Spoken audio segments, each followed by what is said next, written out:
Luffy gets to be Luffy because the rest of the crew is quietly covering all the angles he can't.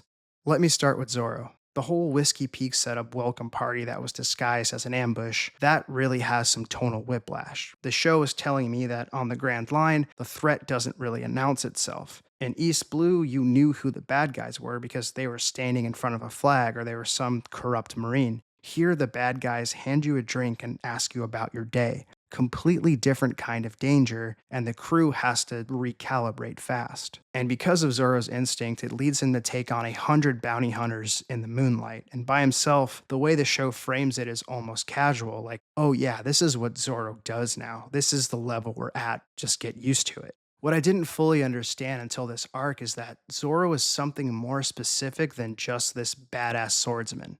Zoro is the insurance policy or the shield. Luffy gets to be erratic and goofy and asleep at the wrong moment because Zoro is awake. Luffy gets to be the chaos because Zoro is the shield. The reason Luffy's leadership style works is not just that he picked talented people, it's that they all work together so that they survive Luffy being Luffy. You watch Zoro dismantle 100 opponents without breaking a sweat, and it's the show explaining the math of how this crew functions. I think that's why so many people online hold Zoro up the way they do. Yes, he's a beast, but he's also a little bit like a load bearing wall. You only truly realize how crucial a load bearing wall is when you take it away.